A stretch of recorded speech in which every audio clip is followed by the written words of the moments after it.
नमस्कार दोस्तों, स्वागत है आपका असिस्टेंट प्रोफेसर परीक्षा 2021 सामान्य ज्ञान अनिवार्य प्रश्न पत्र जो कि सभी के लिए अनिवार्य होता है। 30 क्वेश्चन का आज प्रैक्टिस सेट नंबर 2 है। ये इससे पहले फर्स्ट प्रैक्टिस सेट अपलोड है, आप वहां से जाकर देख सकते हैं वीडियो में।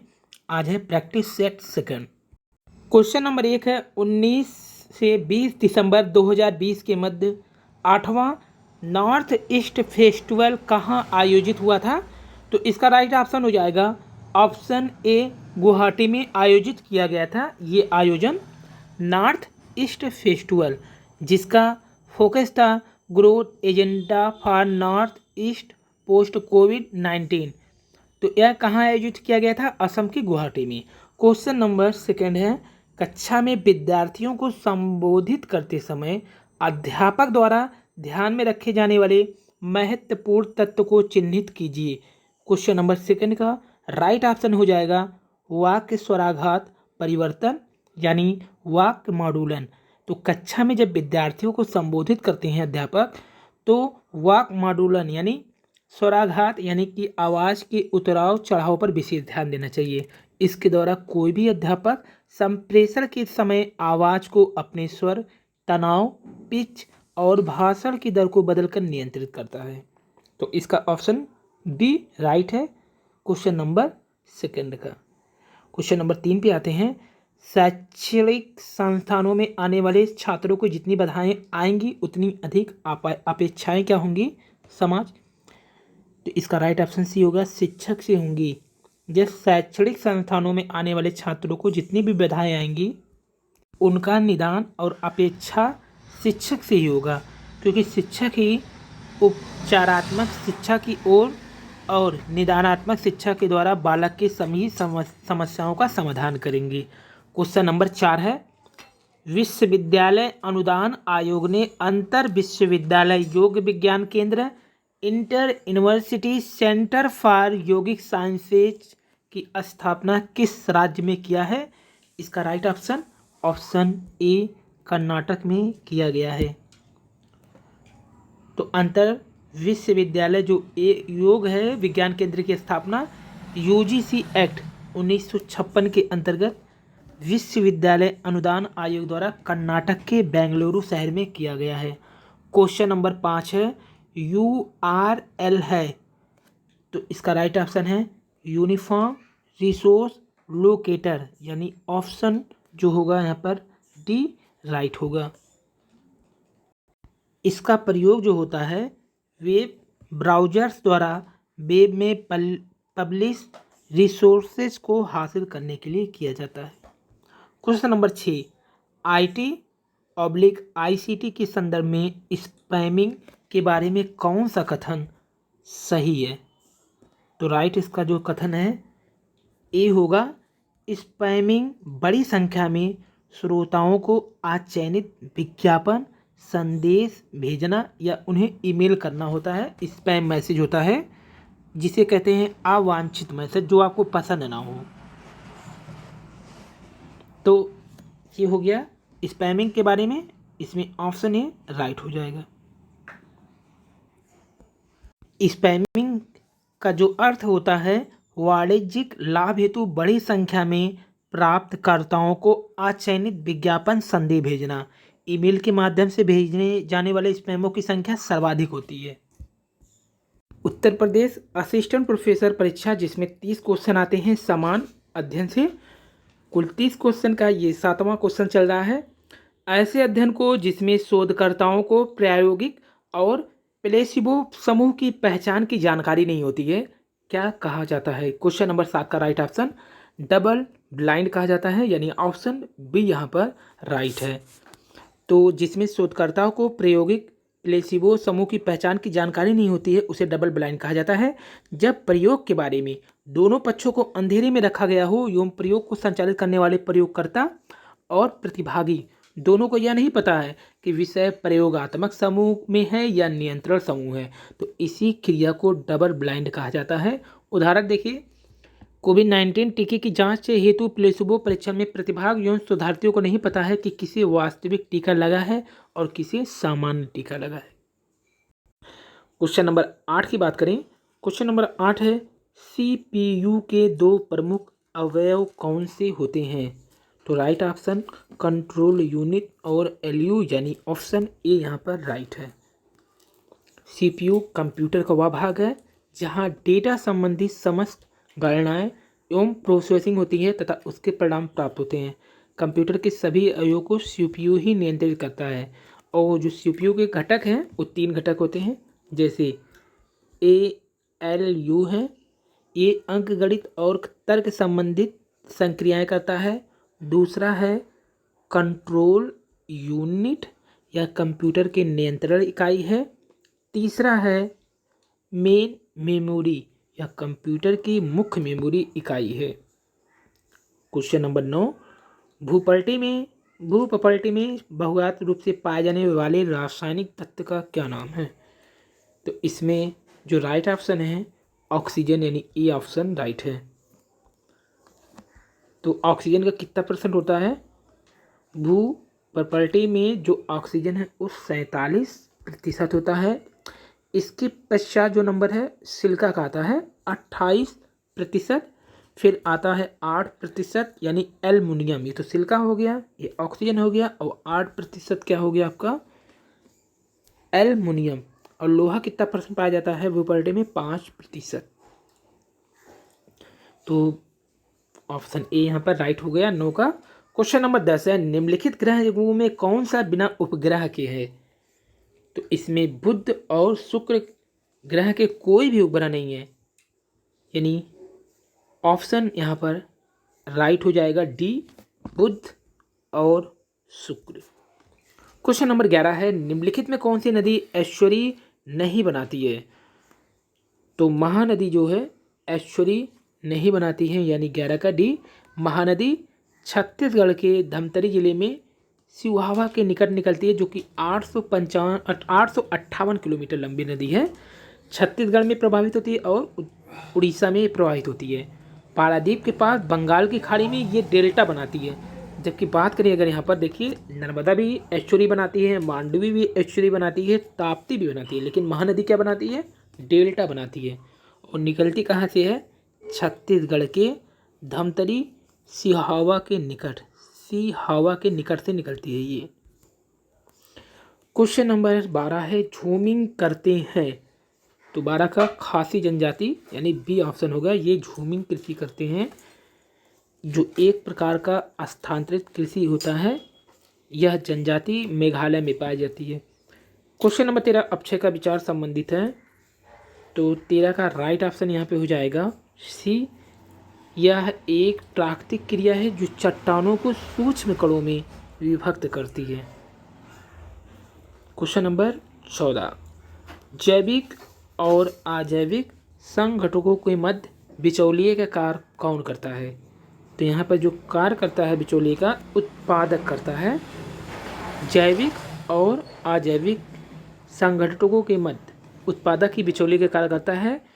वे सभी पौधे जो कि प्रकाश संश्लेषण द्वारा भोजन का निर्माण करते हैं वही उत्पादक कहलाते हैं। और ये जैविक और अजैविक के मध्य बिचौलिए का कार्य करते हैं, क्योंकि एक और जहाँ ये प्रकाश संश्लेषण के द्वारा अपना भोजन बनाते हैं तथा मृदा से खनिज और पोषक तत्व प्राप्त करते हैं, वहीं दूसरी ओर स्वयं उपभोक्ता यानी शाकाहारी, मांसाहारी, सर्वाहारी जीवों के लिए प्रत्यक्ष रूप से या अप्रत्यक्ष रूप से भोजन के स्रोत भी होते हैं। क्वेश्चन नंबर 15 जैव विविधता मापने के निम्न गणितीय सूचकांकों में से कौन सा एक स्थानीय स्तर पर किसी समुदाय आवासीय क्षेत्र में माध्य प्रजाति विविधता को दर्शाता है? तो इसका राइट ऑप्शन हो जाएगा ऑप्शन ए यानी अल्फा सूचकांक। तो जैव विविधता मापने के लिए जो गणितीय सूचकांक है वो अल्फा सूचकांक स्थानीय स्तर पर किसी समुदाय आवासीय क्षेत्र में माध्य प्रजाति विविधता को दर्शाता है। और यह अवधारणा जो दिया है R H हीटेकर महोदय ने दिया है। यह बीटा सूचकांक स्थानीय एवं क्षेत्रीय विविधता अनुपात होता है, जबकि गामा सूचकांक किसी भूदृश्य की संपूर्ण विविधता को दर्शाता है।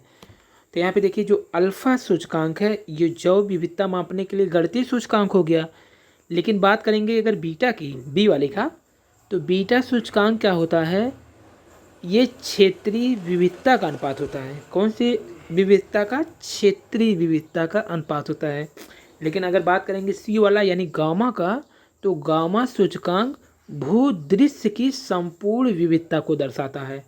तो जहाँ बीटा क्षेत्रीय विविधता को दर्शाता है, वहीं गामा भूदृश्य की संपूर्ण विविधता को दर्शाता है, जबकि अल्फा गणितीय सूचकांक को एक स्थानीय स्तर पर ही दर्शाता है। ये बहुत ही इंपॉर्टेंट क्वेश्चन है, अल्फा बीटा गामा जैव विविधता का। क्वेश्चन नंबर 16 है, चिनार वन्यजीव विहार अवस्थिति है, तो कहाँ पे है चिनार?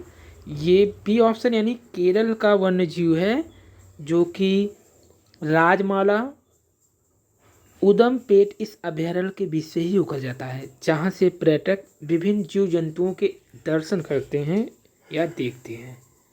तो चिनार वन्यजीव कहाँ पे है? केरल में है। क्वेश्चन नंबर 17 है, विधान परिषद के किसी अवधारणा विधेयक को निम्नलिखित में से किस अवधि तक रोका जा सकता है? तो यहाँ पर जो राइट ऑप्शन 17 को हो जाएगा बी, विधान परिषद किसी साधारण विधेयक को निम्नलिखित में से किस अवधि तक रोक सकता है? तो देखिए यहाँ पर संविधान की जो धारा है, संविधान का जो अनुच्छेद है, संविधान का अनुच्छेद 197 के तहत धन विधेयक से भिन्न विधेयक, जो धन विधेयक से भिन्न हो, जैसे साधारण विधेयक को विधान परिषद प्रथम बार में 3 माह तक रोक सकता है। प्रथम माह में कितना? 3 माह तक रोक सकता है। और जब विधानसभा पुनः पारित किए जाने पर 1 माह और रोक सकता है।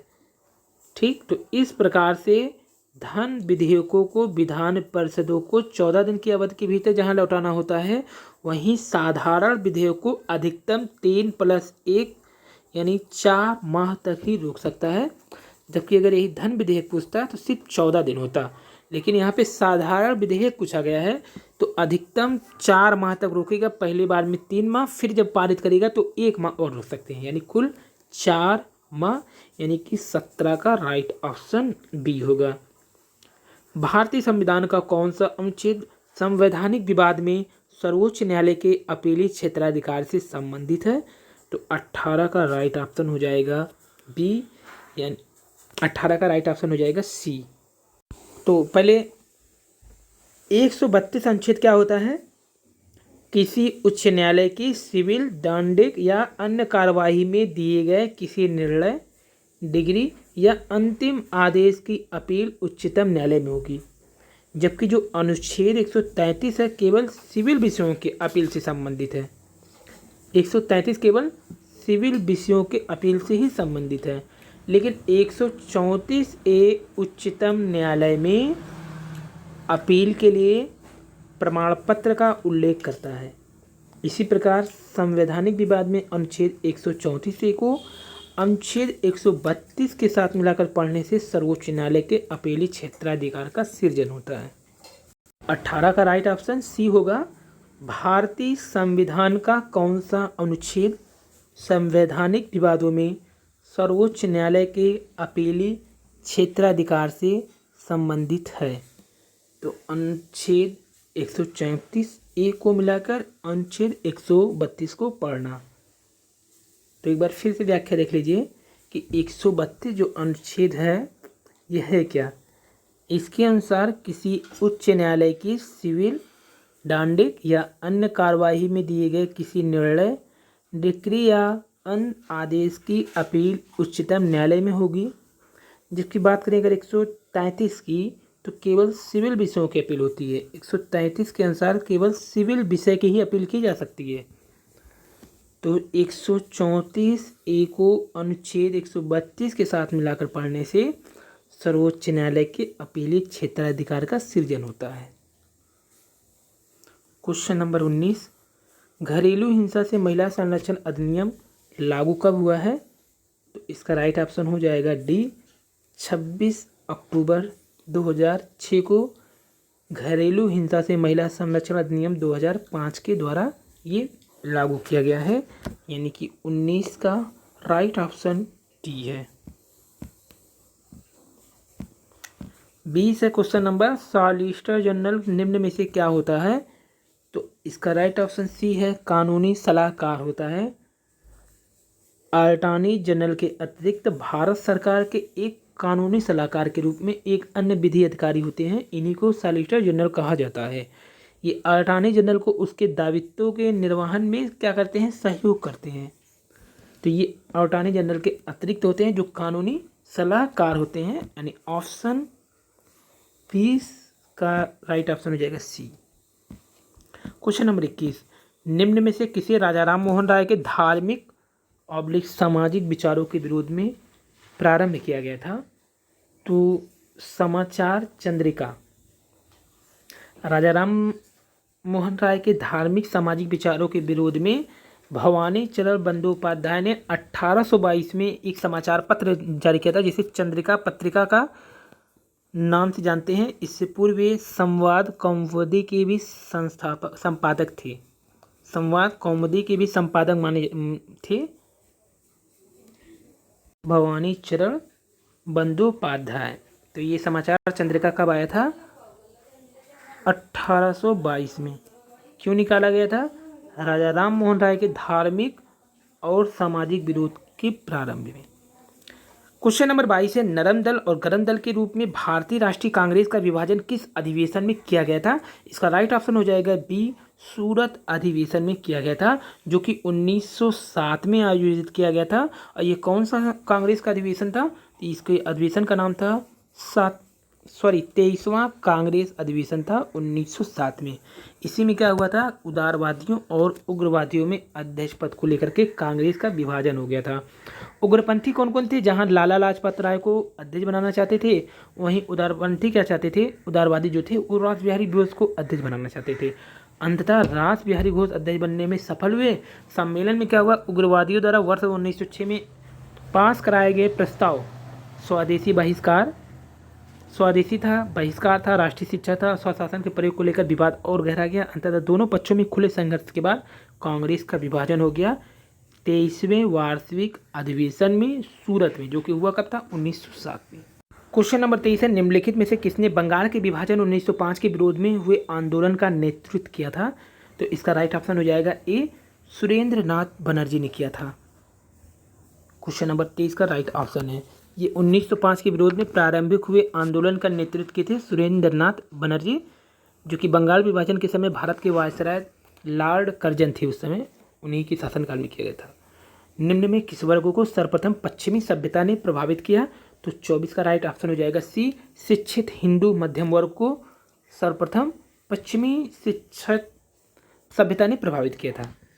तो शिक्षित हिंदू मध्यम वर्ग को सर्वप्रथम पश्चिमी शिक्षा जो थे उन्हीं को प्रभावित हुए। तो पश्चिमी सभ्यता ने क्या किया? इन हिंदू शिक्षित वर्गों को प्रभावित किया। नवीन पश्चात शिक्षित वर्ग तर्कवाद, विज्ञानवाद, मानववाद से बहुत प्रभावित हुआ। भारतीय समाज एवं धर्म सुधारकों ने इसे नवज्ञान से प्रभावित होकर के भीतर से हिंदू धर्म और समाज को सुधारने का प्रयत्न किया। अंधविश्वास, मूर्ति पूजा तथा तीर्थ यात्रा आदि को लेकर के लोगों में क्या हुआ? थोड़ी सी भावनाएं भी जागृत हुई। दिसंबर 2020 में एशियाई विकास बैंक एडीबी ने भारत के किस राज्य में स्थित lower Kopili hydro electric power संयंत्र के निर्माण के लिए $231 मिलियन के लिए को स्वीकृत किया है? तो असम। एशियाई विकास बैंक ने किसको दिया है? असम को दिया है ये। क्वेश्चन नंबर 26 है, वह प्रांत जहां 1937 के आम चुनाव के बाद भारतीय राष्ट्रीय कांग्रेस ने अपनी सरकार नहीं बनाई? तो ये है बंगाल। 1937 में कांग्रेस ने 6 प्रांत में सरकार बनाया था, जिसमें थे मद्रास, बम्बई उस समय, मध्य प्रांत, उड़ीसा और बिहार। इसके अलावा संयुक्त प्रांत बाद में जो है पश्चिमोत्तर प्रांत जो असम था, उसमें भी कांग्रेस ने सहयोग के साथ सरकार बना लिया। लेकिन बंगाल में कृषक प्रजा पार्टी और मुस्लिम लीग ने सरकार बनाया था। क्वेश्चन नंबर 27 है, छिपी बेरोजगारी से क्या तात्पर्य है? तो इसका राइट ऑप्शन हो जाएगा डी, किसी कार्य में जिसको कम व्यक्ति कर सकते हैं अधिक व्यक्तियों को लगे रहना, यही है छिपी या प्रच्छन्न भी बोलते हैं इसको, प्रच्छन्न बेरोजगारी। तो ऑप्शन 27 का क्या हो जाएगा? डी बोलते हैं। तो अर्थशास्त्र में छिपी या प्रच्छन्न बेरोजगारी शब्द का जो प्रयोग किया था सबसे पहले श्रीमती जॉन रॉबिन्सन ने किया था। श्रीमती जॉन रॉबिन्सन इन्होंने ही किया था इस शब्द का प्रयोग। तकनीकी शब्दावली में श्रमिकों की सीमांत उत्पादक को शून्य होने से छिपी हुई बेरोजगारी कहा जाता है। क्वेश्चन नंबर 28 है, सामाजिक सुरक्षा अधिनियम 2008 के अंतर्गत प्रारंभ की गई राष्ट्रीय स्वास्थ्य बीमा योजना आच्छादित करती है। तो इसका राइट ऑप्शन हो जाएगा सी, केवल असंगठित क्षेत्र के श्रमिकों को ही करती है। जो सामाजिक सुरक्षा अधिनियम 2008 है ये राष्ट्रीय स्वास्थ्य बीमा योजना केवल असंगठित क्षेत्र के श्रमिकों को ही करती है। 31 मार्च 2015 से इस योजना का जो कार्यान्वयन है वो स्वास्थ्य और परिवार कल्याण मंत्रालय को सौंप दिया गया है।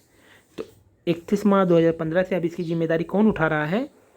स्वास्थ्य एवं परिवार कल्याण मंत्रालय, जबकि इसके पहले यह कौन उठा रहा था? श्रम एवं रोजगार मंत्रालय।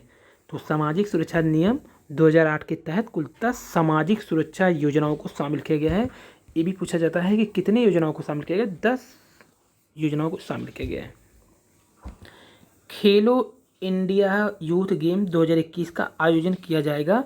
तो 29 का राइट ऑप्शन हो जाएगा बी, हरियाणा में किया जाएगा। खेलो इंडिया यूथ गेम का प्रथम बार जो आयोजन हुआ था वर्ष 2018 में किया गया था। वर्ष 2021 में अब इसका आयोजन कहाँ किया जाएगा? हरियाणा में किया जाएगा। क्वेश्चन नंबर 30 है, 7 से 8 जनवरी 2021 के मध्य वर्चुअल अंतर्राष्ट्रीय अखंड सम्मेलन एडुकान 2020 आयोजित हुआ। इसका मुख्य विषय क्या था? तो राइट ऑप्शन 30 का क्या हो जाएगा? डी हो जाएगा कि जो 7 से 8 जनवरी 2021 के मध्य वर्चुअल अंतर्राष्ट्रीय अखंड सम्मेलन एडुकान आयोजित किया गया था। इसका वाक्य था, वैश्विक शांति की बहाली हेतु युवाओं को बदलने के लिए शिक्षा की संकल्पना, यानी डी ऑप्शन राइट होगा। तो ये 7 से 8 जनवरी 2021 के मध्य वर्चुअल अंतर्राष्ट्रीय अखंड सम्मेलन एडुकान आयोजित हुआ। एडुकान का मुख्य विषय वैश्विक शांति को साकार करने के लिए युवाओं को बदलाव के लिए शिक्षा की संकल्पना थी। केंद्रीय मंत्री श्री रमेश पोखरियाल निशंक ने वीडियो कॉन्फ्रेंस के माध्यम से सम्मेलन का शुभारंभ किया। तो ये आज का 30 क्वेश्चन समाप्त होता है। नमस्कार।